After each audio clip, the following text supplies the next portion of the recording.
could you do this to me? To us? This property reverts to blood family now. Pack your bags and get out. The words landed like hammer blows, each syllable echoing off the walls of the house I once thought of as my forever home. Raymond Coleman's voice wasn't just loud, it was authoritative, practiced, as if he had rehearsed this speech for years. He stood there in my living room, his broad frame filling the doorway, his calloused hands pointing like a judge pronouncing sentence. His sons moved behind him, carrying out furniture as though it were theirs by birthright. I was still in my black funeral dress, the one I had worn just yesterday while burying Marcus, my husband, my partner of 8 years, the man who had been my compass in a world that often felt too harsh. The scent of lilies from the service still clung to the fabric, a reminder that grief hadn't even had a chance to breathe before betrayal came knocking. I watched in stunned silence as Gerald, sweating and red-faced, lifted my grandmother's antique chair, the chair Marcus loved most, where he would read his evening newspaper, glasses perched low on his nose. It wasn't just furniture. It was memory, history, love captured in wood and fabric. And now it was being stolen under the pretense of bloodline. "You have no right to be here," I said finally, my voice quieter than I expected, but steady. Inside, my chest felt as though it might collapse. Outside, I had to hold my ground. Raymond turned, his weathered face curling into something close to satisfaction. "No right? This is family property. Girl. Always has been, always will be. Marcus is gone now, and you're not blood. Simple as that. I am Ashley Coleman, 37 years old. Until yesterday, I thought I understood my place in this world. For 8 years, I was Marcus's wife, a nurse who had worked her way through school, who came from a middle-class family that valued hard work over status. I had believed in love, in the sanctuary of marriage, in the promise that building a home together meant permanence. But permanence, I was learning, was fragile. Standing there, watching my belongings dragged across the threshold, I realized how naive I had been.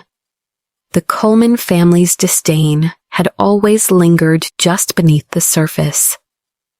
I had ignored the icy silences at dinners, the way conversations died when I walked into a room, the constant reminder that I wasn't one of them. I endured it because Marcus had asked me to, because he believed love could soften even the hardest stone. Yet love, as I was discovering, doesn't always melt cruelty. Sometimes it only delays the attack. I remember how, when Marcus and I first married, I thought moving into his grandfather's Victorian home in Richmond, Virginia, was like stepping into a dream. The tall ceilings, the carved banisters, the rose garden he tended on weekends. It felt like a place where our life could unfold, like the pages of a cherished book. He was a veterinarian, a gentle soul with a gift for healing creatures others would abandon. His practice thrived, not because of money, but because people trusted him with their most vulnerable companions. To the outside world, we seemed blessed. But inside the Coleman circle, I was an intruder.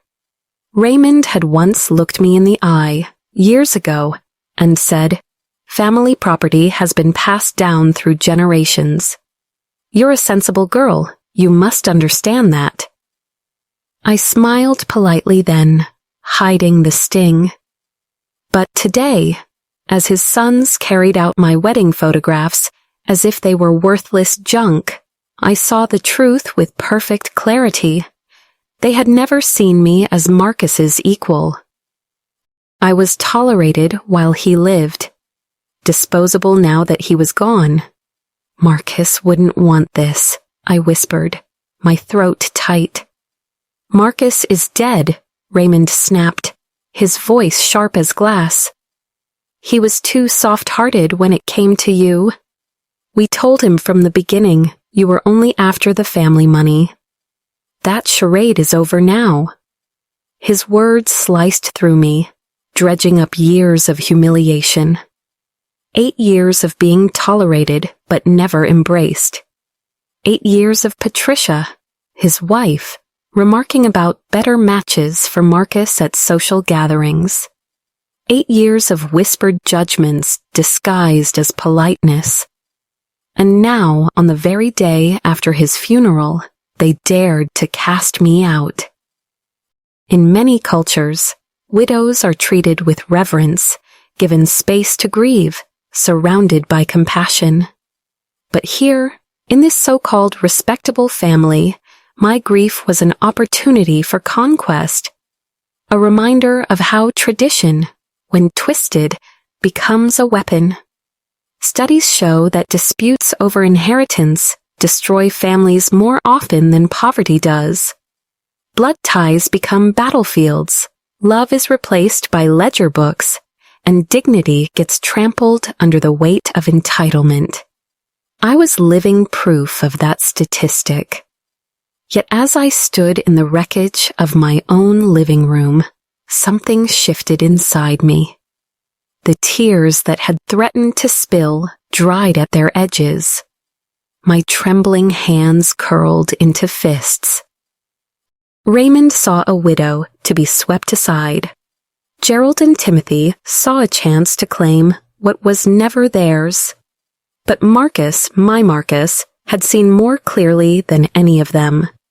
They underestimated me completely. But what they didn't know was that Marcus had never underestimated them at all. This was only the beginning of a battle they thought they had already won. And it was in that moment, standing barefoot on the cool wooden floorboards, watching my memories tossed onto the porch like trash, that I silently vowed they would not erase me. Not now. Not ever. When people talk about grief, they describe it as waves, sudden, unpredictable surges that knock you off your feet. But in my case, grief came paired with another kind of wave, rejection. It wasn't new, of course. It had been flowing underneath my life for years, subtle currents of disapproval, icy looks, and carefully chosen words that cut far deeper than they appeared. The Coleman family never welcomed me. The very first night Marcus brought me to meet his parents, I understood that I was entering a circle drawn in chalk, one I was never meant to cross. Patricia, his mother, was a woman whose pearl necklaces and rigid smile announced her belief that appearances defined worth. She watched me with an expression that was neither hostile nor kind. It was worse. It was dismissive, as though she were examining a piece of furniture she might politely decline. "She's very practical," Patricia said that evening, her tone dripping with a softness that concealed steel. The way she said practical made it sound less like a compliment and more like a diagnosis. A nurse from a middle-class family, someone who had paid her own way through school, someone who hadn't grown up surrounded by estates and legacies. That was who I was. To Patricia, it meant I was not their kind of people. That dinner left its mark. The table was long and polished, the silverware heavy in my hands. Marcus and his father spoke about the veterinary practice, expansion plans, investments, the legacy of 3 generations. Patricia spoke about the daughters of her friends, girls from private colleges, women suited for a Coleman. Every remark, carefully worded, painted me as a placeholder, someone Marcus might enjoy for a time, but certainly not someone who would last. When Marcus announced our engagement, I braced myself for cold congratulations. What I got was worse. Raymond looked me directly in the eyes and said, "You understand, Ashley, that family property has been passed down for generations. Marcus is young, romantic, but business is business. These things stay within the bloodline." I can still remember Marcus shifting uncomfortably in his chair, glancing at me with an apology in his eyes. I smiled politely, not wanting to ruin his moment of joy. But inside, I was seething. That was the first of many times I would swallow anger in silence. Over the years, their rejection took quieter forms. At Christmas dinners, Patricia would rearrange the seating so that I was placed at the far end of the table, next to distant cousins or children. When I walked into a room, conversations would pause, replaced by forced politeness until Marcus returned. During family gatherings, I overheard whispers through thin walls. "Son, you could do so much better," Patricia once told Marcus, thinking I wasn't listening. The cruelest part wasn't the words themselves. It was the way Marcus had to constantly defend me, caught between the family he was born into and the woman he chose to love. He would wrap his arms around me afterward, whispering apologies he shouldn't have had to make, telling me, "You're exactly my kind of people, Ashley. Don't ever doubt that." And I didn't doubt him. I doubted them. What most people don't realize is how common this kind of quiet rejection is. Studies show that nearly 60% of marriages face disapproval from at least one set of in-laws. Class differences, money, cultural backgrounds, they all become weapons used against the outsider. And in many cases, it's the woman who bears the brunt, as if her worth must be measured against invisible family standards. Still, I endured it. 8 years of enduring. Because Marcus asked me to, because he believed love could outlast prejudice. He told me, "They'll come around eventually." But they never did. The worst part wasn't even their insults or their exclusion. It was the subtle erosion of dignity. Being spoken about as if I weren't in the room. Being treated as temporary in my own marriage. Their faces at holidays, smiling just enough for Marcus's sake, while their eyes told me I was tolerated, not wanted. And I played along. I smiled. I cleared the dishes. I made conversation when prompted. I told myself it was enough that Marcus loved me, that our home together was built on more than family politics. But deep down, I knew I was standing on a fault line. I remember one Sunday afternoon, Patricia's words floating through the walls of the Coleman home. "Happiness is wonderful, dear, but compatibility matters, too. Think about your children, your future. Don't you want someone who can truly be part of this family?" Marcus ended the conversation quickly, but the damage was done. Something shifted in his eyes that day. A recognition that his parents would never see me as anything but a problem to be solved.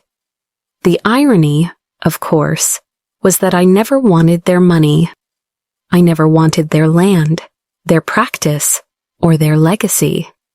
What I wanted was Marcus, the gentle man who would stay up all night nursing a sick animal back to health, who held my hand during long hospital shifts when I was exhausted, who planted roses outside our window just because he knew I loved their scent in the morning.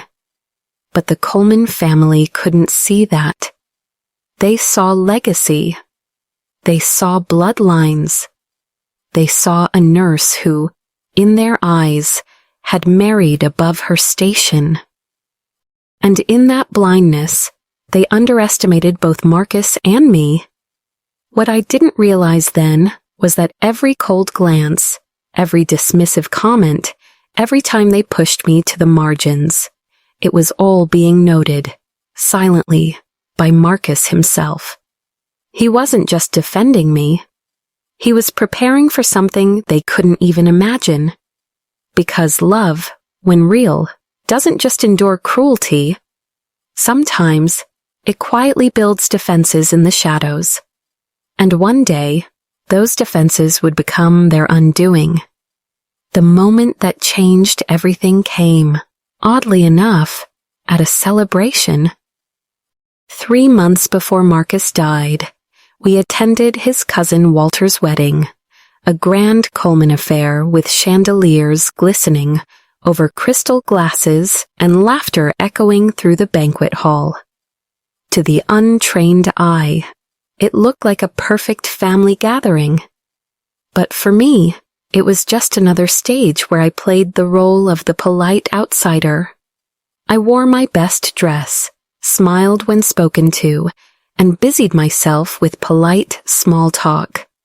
Underneath it all, I carried the same hollow weight. I didn't belong here, and everyone in the room knew it. At one point in the evening, I excused myself to the restroom. When I returned, the air around the Coleman table had shifted. The laughter was gone, replaced by hushed, serious voices. I slowed my steps, realizing they were deep in conversation about something they didn't want me to hear. My name wasn't spoken, but I didn't need it to be. Every sentence felt like a dagger aimed straight at me. When Marcus goes, the property comes back to the family, right? Timothy's voice was tinged with calculation, not grief, not love, just entitlement. Of course, Raymond replied, his voice low but firm. Wives have temporary rights, but family property always returns to blood. It's been that way for generations. Ashley will get whatever Marcus leaves her in personal trinkets, but the house, the land, the practice, that all comes back where it belongs. My breath caught. Generations? Bloodline. They were talking about Marcus's death as if it were an upcoming business transaction. Gerald, the dutiful son, nodded approvingly. Good. I was worried we might have legal complications with her involved. Patricia leaned in, her tone laced with venom. The only complication will be getting her to leave peacefully. You know how these types can be when money is involved.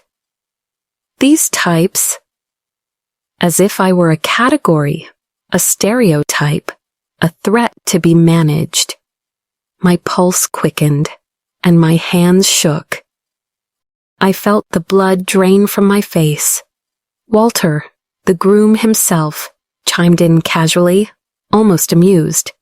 Maybe she'll remarry quickly and move on. Problem solved. Problem solved. That was how they spoke about me, Marcus's wife of nearly a decade. A woman who had stood by his side, who had built a life with him. I wasn't family. I was a complication. A placeholder. I slipped back into the restroom, locking the door as tears stung my eyes. My reflection in the mirror was pale, haunted.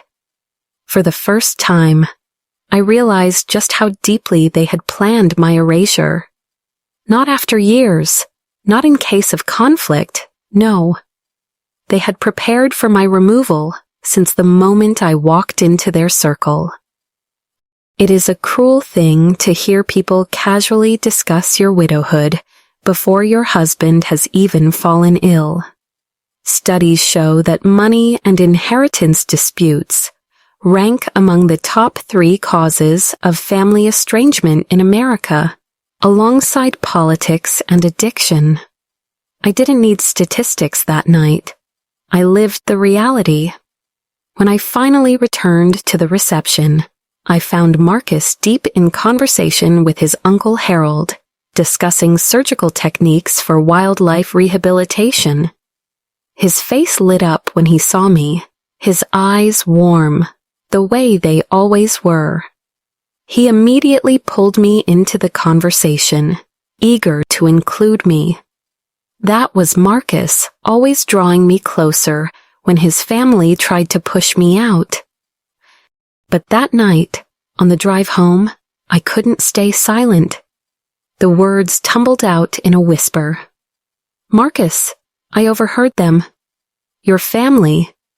They were talking about estate plans, about what happens if something happens to you." Marcus's expression shifted instantly. The warmth vanished, replaced by a seriousness I rarely saw. He tightened his grip on the steering wheel, eyes fixed on the road. "What did they say?" I repeated their words, each one like a stone on my tongue. Marcus was silent for a long moment. Then he reached over, took my hand, and sighed. "Ashley, I need to tell you something. I've been putting off some important legal matters, but I think it's time we had a serious conversation about our future." We sat in the kitchen later that night, the hum of the refrigerator the only sound as Marcus poured himself a glass of wine. His face looked tired, but behind the weariness was something stronger, resolve. "I've known for years how my family feels about you," he began, his voice heavy. "I kept hoping they would change, that maybe, one day, they would see what I see. But after tonight, I realize they never will. Marcus, you don't have to—" "Yes, I do," he interrupted gently, but firmly. "Ashley, my family has been planning for your departure since the day we married. They've convinced themselves that you're temporary, that you'll vanish conveniently when it suits them. They're operating under some archaic notion that family property automatically reverts to blood relatives when I die. They have no idea how inheritance law actually works, and they've never asked about my will." My heart skipped. You have a will?" Marcus looked at me then, and for the first time, I saw something in his eyes that reminded me he was, after all, a Coleman, a steeliness, a determination, an unshakable will. "Ashley, I've had a will since the week after we got married." The words stunned me. He had anticipated this from the beginning. He had known. And instead of ignoring it, instead of leaving me unprotected, he had acted. But he wasn't finished. 3 months ago, after that conversation with my cousin about his upcoming wedding, I decided it wasn't enough. I've been working with Charles Peaton, one of the best estate attorneys in Richmond. I changed the property deeds, drafted a comprehensive will, made everything ironclad. He left the kitchen and returned with a thick folder, placing it between us on the table. Legal papers, deeds, signatures, all carefully prepared. "Everything we've built," Marcus said softly, "it belongs to us. And when I'm gone, it belongs to you. They won't be able to touch it." I sat frozen, overwhelmed. This gentle man who healed animals, who believed in compassion above all else, He had been quietly fighting a battle I didn't even know existed. He had seen the enemy coming long before I did. In that moment, I realized the depth of his love. Love isn't always roses or whispered words in the dark. Sometimes love is a shield, forged in silence, built document by document, designed to protect the one who will be left behind. The Colemans thought I was naive, but Marcus knew better. And soon, they would find out just how wrong they were. That night in our kitchen, the air was heavy with both dread and relief. Dread because of the ugly reality we had just faced, the certainty that Marcus's family would try to strip me of everything if the worst happened. Relief because Marcus, in his quiet, steady way, had already been preparing for years. He pushed the thick folder across the table toward me. The manila edges were worn from his hands, evidence of the nights he'd spent carefully reviewing each page. I hesitated before opening it, afraid of what it symbolized. To speak of wills and deeds was to admit that someday he would not be here. But Marcus's eyes met mine, steady and unflinching. "Read," he urged softly. With trembling fingers, I opened the folder. Inside were property deeds, each stamped and notarized, transferring everything into joint ownership with right of survivorship. The legal language was dense, but the meaning was clear. If Marcus died, ownership would pass directly to me, no court battles, no loopholes, no questions. He leaned forward, his hand covering mine. "This means that no matter what my family believes, they can't touch our home, our land, or the practice. It's yours by law." I swallowed hard, my throat dry. "But Marcus, they'll never accept this." His lips curved into a sad smile. "Ashley, they don't have to accept it. The law doesn't care about family traditions." He pulled out another set of documents, his last will and testament. I skimmed the words, my vision blurring with tears as I read his clear instructions. Everything, our home, the veterinary practice, our joint accounts, investments, was to go to me, with no exceptions. He had even included an extensive letter, written in his careful handwriting, addressed directly to his family. "To my family," it began. "If you are reading this, it means I am no longer here to protect Ashley from your cruelty." The words shattered me. Tears spilled freely as I read further. For 2 full pages, Marcus had documented everything, every cold glance, every dismissive comment, every way they had treated me as an outsider. He wrote not with anger, but with clarity, his tone almost clinical, as though building an airtight case. "I have watched you treat my wife as temporary, a problem to be solved rather than a person to be loved. Yet Ashley stood by me, cared for me, supported me, and loved me in ways that none of you ever understood. She is my family, and my choice is final."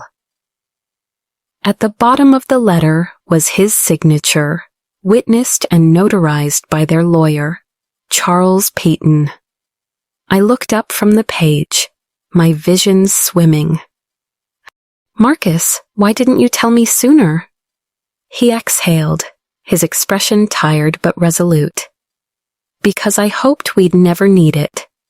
I kept thinking maybe, just maybe, they'd change. That one day, they'd see you the way I do. But tonight proved me wrong. They'll never change. So now you know. And when the time comes, you'll be ready." I shook my head, overwhelmed. "But Marcus, what about the veterinary practice? They'll expect..." His eyes flashed with something sharp, something almost defiant. The practice is mine. I bought out my father's share 3 years ago with my own money. He pretends he still has influence, but legally, it's entirely mine. Which means now, it's entirely ours. The relief that swept through me was indescribable. For years, I had endured humiliation in silence, believing I had no power against their disdain. But here was Marcus, proving in black ink and notarized stamps that love could outmaneuver cruelty. That night, after the documents were tucked safely away, Marcus and I sat in the garden he had planted, the roses blooming under the faint glow of the porch light. The air smelled of damp earth and blossoms. He reached for my hand, his thumb brushing my knuckles. "Do you understand now, Ashley?" he asked quietly. "Understand what?" "That I've always seen you. That no matter what they said, no matter how they treated you, I knew who you were. You are my family. You are my legacy. And nothing will change that."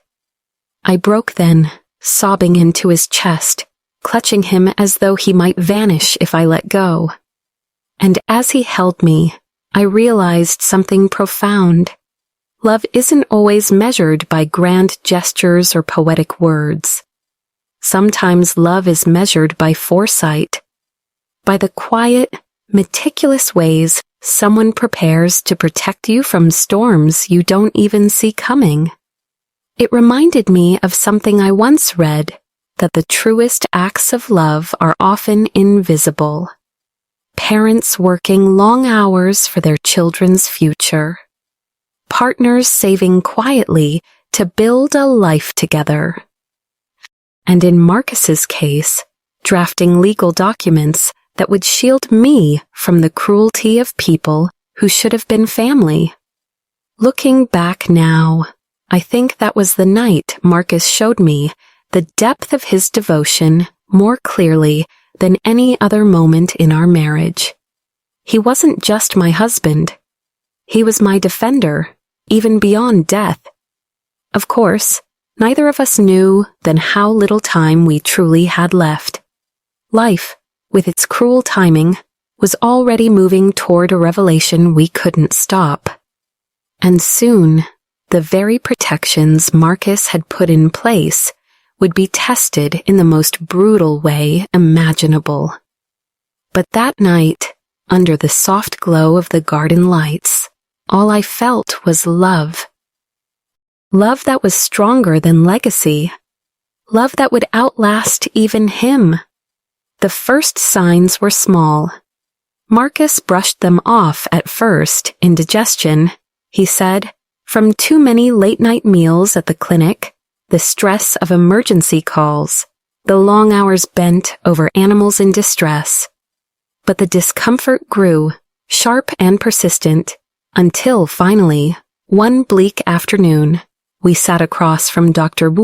Williams in a sterile white office that smelled faintly of disinfectant and despair.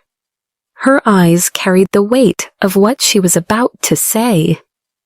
"Stage 4 pancreatic cancer," she whispered, her tone softened but unflinching. "I'm sorry, Ashley."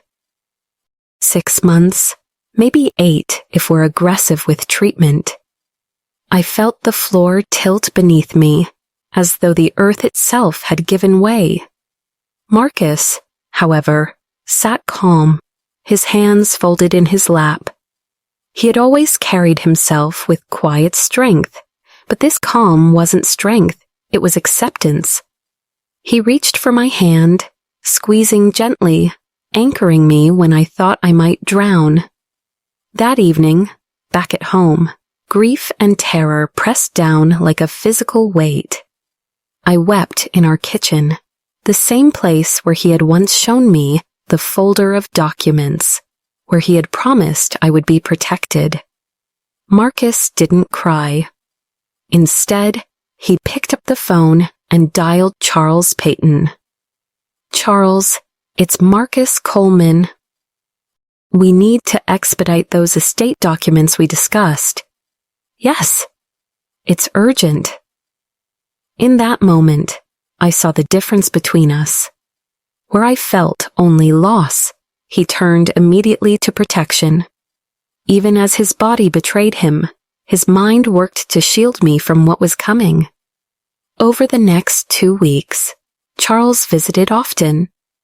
The silver-haired attorney spread papers across our dining table, his voice steady as he walked us through each provision. Marcus insisted on double-checking every clause. "I want a no-contest clause," he said firmly. "If they challenge the will, they forfeit everything." Charles nodded, noting it down. "That will discourage them from attempting any legal harassment." Marcus looked at me then, his eyes burning with determination. "I don't want them to torment you when I'm gone. Promise me you'll use these protections. Don't hesitate." I could only nod, too choked with emotion to speak. But the Coleman family wasn't waiting for Marcus to die. They began circling like vultures long before his final breath. They came by often, feigning concern, their voices syrupy with false sweetness. But their eyes always wandered over the furniture, the artwork, the antique china my grandmother had passed down to me. I caught Patricia running her hand along the mahogany banister one afternoon, whispering to Raymond, "Original wood. It would be such a shame to let it fall into neglect." Another day, while Marcus slept under the haze of pain medication, I overheard Gerald and Timothy in the hallway. "Dad wants to start moving valuable pieces out before the funeral," Gerald muttered. "Smart," Timothy replied. "We should change the locks, too. Can't risk complications." Complications. That's what they called me. As though I were nothing more than a legal obstacle to their inheritance. I froze outside Marcus's room, every word like acid in my veins. They spoke as though Marcus were already gone, as though the man lying just feet away was an inconvenience delaying their plans. That night, I told Marcus what I'd heard. His body was weak, his skin pale, but his eyes still flashed with anger. "They're already dividing up our life," he whispered, his voice rough. "I'm afraid so," I admitted, tears spilling down my cheeks. He tightened his grip on my hand, his voice barely audible but firm. "Ashley, promise me something. When they come, and they will come, don't let them intimidate you. You have every legal right to everything we've built together. Charles has all the documents. He knows what to do." I pressed my forehead against his, trembling. "I promise. And don't feel guilty," Marcus added, his breath shallow but resolute. "They made their choice about how to treat you. Now they'll live with the consequences." The cruelty of their behavior during Marcus's final days was a lesson in human nature. Sociologists often say that grief reveals character. Some families come together in compassion. Others splinter into greed. The Colemans were the latter, united not in mourning, but in entitlement. 2 days before Marcus passed, Patricia cornered me in the kitchen. Her voice was laced with faux concern. "Ashley, dear, have you thought about where you'll live afterward? This house is really too large for a single woman. The upkeep is expensive." Raymond chimed in from the doorway, his tone dismissive. "Family property requires family resources. Long term, It's better if Gerald moves in with his wife and children. More practical. I wanted to scream. I wanted to throw them out into the street. But Marcus's words echoed in my mind. Don't reveal our preparations yet. Let them dig their own hole. So I bit my tongue, forcing a tight smile, and said nothing. The truth is, their arrogance was building my case for me. Every careless word, every assumption, every plan whispered in the hallway was proof of their greed. Proof that Marcus had been right to protect me. By the time October came, Marcus's strength had nearly vanished. He spent his days in bed, the golden light from our bedroom window falling across his face like a farewell. I held his hand through it all, whispering stories of our first date, of the roses he had planted, of the animals he had saved. On a Tuesday morning, just as the leaves outside began to turn amber, Marcus took his final breath. I whispered, "I love you. Thank you for everything." And though the world shattered around me, I clung to one truth. Marcus had not left me defenseless. He had armed me with more than love. He had armed me with justice. The funeral was held at St. Paul's Episcopal Church, the same place where Marcus and I had exchanged vows 8 years earlier. I remember standing at the entrance, clutching a folded handkerchief, thinking how cruelly circular life could be. The pews were filled with faces, neighbors, clients from the veterinary practice, friends who knew Marcus not as a Coleman heir, but as the man who had stayed up all night saving their dog, or who had driven across town to treat an injured bird. But amid that sea of genuine grief stood the Coleman family, stiff-backed and polished, orchestrating the service as though I were little more than a guest. Patricia approached me that morning, her lips pursed into a smile that never touched her eyes. "Ashley, dear, you'll sit in the second row. Family sits in the front." I wanted to remind her that I was Marcus's wife, that I was his family. Instead, I nodded silently, letting her believe she was in control. Marcus's words echoed in my mind. Let them dig their hole deeper. During the service, I kept my gaze fixed on the coffin, blocking out the whispers and the sideways glances. I thought of the man who had planted roses for me, who had signed his name on documents to protect me, who had loved me so fiercely that even death could not erase his devotion. At the cemetery, as the final prayers faded, Raymond pulled me aside. His tone was businesslike, almost impatient, as though he had been waiting for the burial to end so he could move on to practical matters. "We'll give you a few days to grieve, Ashley," he said flatly, "but then we need to discuss the house. Gerald's family will be moving in soon. We'll need time to prepare it." I stared at him, hardly believing the audacity. "Raymond, that house is my home." He corrected me without hesitation. "Was your home. You were Marcus's wife, and we're grateful for the care you gave him. But now it's time for family property to return to family." "I am family," I said firmly, though my voice shook with fury. "You're not blood, Ashley. There's a difference." That night, I drove to my sister Janet's house in Glen Allen. Janet had never liked the Coleman family, and when I told her what they had said, her face flushed with outrage. "They can't just kick you out of your own house," she snapped. "You were married for 8 years."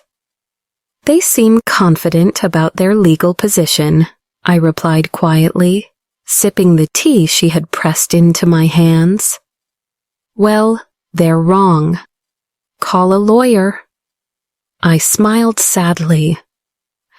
Janet, Marcus already took care of that. The next morning, I drove back to Richmond, intending to spend the day sorting through Marcus's belongings. But as I turned onto our street, my breath caught. There, in the driveway, was Raymond's truck. Beside it, Gerald's van. Through the front windows, I saw figures moving. They hadn't even waited. My heart pounded as I parked down the street. For a moment, I considered rushing inside, demanding they stop. But then Marcus's words came back to me. Don't go in alone. Let them show themselves for who they are. I pulled out my phone and dialed Charles Petton's office. My voice shook as I whispered, Charles, it's Ashley. They're at the house now, moving things out. Are you inside? He asked sharply. No, what? I'm in my car. They don't know I'm here. Good. Stay there. I'll be there in 20 minutes with the documents. Remember what Marcus told you? I closed my eyes, recalling my husband's final instructions. Let them dig their hole deeper. Yes, I whispered. When Charles's silver BMW finally pulled into the driveway, I felt a surge of both relief and dread. I stepped out of my car and walked toward the house.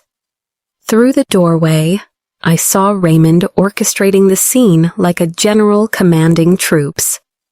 Gerald was wrapping my grandmother's china in newspaper.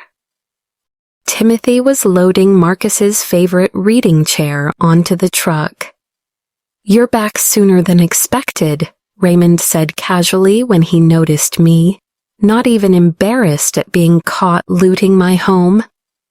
We thought you might want to stay away for a few more days while we handle the transition. The transition, I repeated quietly. Getting the house ready for Gerald's family. Don't worry, we'll pack your personal items separately. You can pick them up once you've found somewhere else to live. Before I could respond, Charles strode up the walkway, his briefcase in hand. Raymond's face blanched as he recognized him. Mr. Coleman, Charles said firmly, his voice carrying through the doorway. I'm Charles Peaton, Marcus's attorney. I believe we need to have a conversation. Raymond faltered. What's this about? Charles glanced at the furniture being carried out, then back at Raymond with the kind of calm that cuts sharper than anger. It's about the fact that you are currently removing property that legally belongs to Ashley Coleman, and you need to stop. Immediately. Gerald froze mid-step. Timothy dropped the chair he was holding. Patricia appeared in the hallway, her face pale. For the first time, their certainty wavered. And in that silence, I felt something stir inside me, a strength I hadn't known I possessed.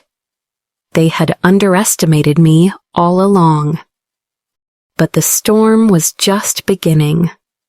The Coleman men gathered around my kitchen table as though it were a courtroom, their earlier bravado evaporating in the presence of Charles's briefcase and the documents it contained. For years they had carried themselves with unshakable certainty, believing family tradition could bend reality, believing I was powerless. But that day, their arrogance cracked. Charles laid the will on the table, his voice calm, deliberate, almost surgical. This will, executed and notarized 6 months ago, leaves everything to Ashley Coleman. The house, the veterinary practice, all accounts, investments, and personal property. Everything. That's impossible, Raymond thundered, his face flushed crimson. Family property has been passed down for generations. You can't just— Mr. Coleman, Charles interrupted smoothly. Your son owned this property outright. He had the full legal authority to leave it to whomever he chose. And he chose his wife. Patricia clutched at her pearls, her voice trembling with indignation.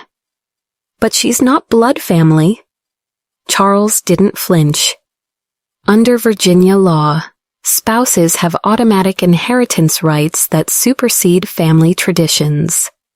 Marcus not only confirmed this in his will, but he also converted all property deeds to joint ownership with right of survivorship. Even without this will, everything would have transferred to Ashley immediately upon his passing. The silence that followed was heavy, broken only by the sound of Gerald's box slipping from his hands, crashing onto the floor. You mean we have no claim to any of this? He asked, his voice hollow. None whatsoever, Charles said firmly. And by removing items without permission, you are dangerously close to committing theft. I strongly advise you to return every piece you've touched. Raymond slumped into a chair, his head in his hands. Years of control, authority, and entitlement unraveled in a single afternoon. But Charles wasn't finished. He pulled out another document. Marcus also left a personal letter, which he asked me to read aloud. It explains, in his own words, why he made these decisions. My breath caught as Charles unfolded the letter, Marcus's handwriting unmistakable. To my family, he read, his voice carrying Marcus's quiet strength into the room. If you are reading this, it means I am no longer here to protect Ashley from your cruelty. For 8 years, I have watched you treat my wife as an outsider. I have listened as you questioned her worth, dismissed her presence, and planned for her erasure. Let me be clear. Ashley is not temporary. She is my partner, my chosen family, and the one person I trust to carry forward what we built together. The room grew unbearably still. Raymond's face went pale, Patricia's lips quivered, Gerald stared at the floor, and Timothy clenched his fists but said nothing. Furthermore, Charles continued, Marcus included a no contest clause. If any of you challenge this will, you forfeit everything, even the smallest personal effects. He wanted absolute clarity that his wishes were final. It was as though Marcus himself had stepped into the room, his voice cutting through years of disdain, his love shielding me one last time. And in that moment, I felt stronger than I ever had before. By sunset, the Coleman family had no choice but to return every item they had tried to take, including my grandmother's chair, which Gerald reluctantly carried back into the house. The locks they had changed were replaced at their expense, and Charles made it clear they were not to set foot on the property again without my consent. The ripple effects were swift and merciless. Word spread quickly through Richmond's tight-knit community. Patricia's carefully maintained social standing crumbled as whispers circulated about how she had tried to steal from her own son's widow. Gerald's dreams of moving his family into the Coleman house evaporated overnight, forcing him into the humiliating position of explaining to his wife and children why the promised new home would never be theirs. Timothy's assumption that he would inherit a role in the veterinary practice disintegrated, costing him the future he had arrogantly taken for granted. But for Raymond, the patriarch who had spent decades lecturing others about family loyalty, the humiliation cut deepest. His authority shattered, his legacy dismantled, not by me, but by his own son's foresight. Marcus's final act was a complete rejection of everything Raymond represented. That evening, I stood alone in my kitchen, Marcus's letter still in my hands. Around me were the belongings they had tried to strip away, each piece now a symbol of his love and his defiance. The Victorian house was quiet, but it no longer felt fragile. It felt protected. And I understood something profound. Marcus's greatest gift wasn't the property, the money, or the practice. His gift was validation. Proof that our love had been real. Proof that I was worthy of protection. Proof that sometimes the quietest people fight the hardest battles for those they love. The Colemans had underestimated me, just as they had underestimated Marcus. In the end, their arrogance was their downfall, and his love was my shield. As I sit here now, telling this story, I think of all the people who have been dismissed, underestimated, or treated as outsiders in their own families. To you, I say this: love is not measured in inheritance or in bloodlines. Real legacy is found in the people who choose you, who defend you, who stand for you when others will not. Marcus gave me that legacy, and it is mine to carry forward. Thank you for listening to my story. I hope it reminds you to treasure those who stand beside you, to value love over status, and to protect the bonds that truly matter. If this story touched you, please subscribe to our channel, share it with someone who needs to hear it, and above all, may you and your loved ones find peace, health, and happiness.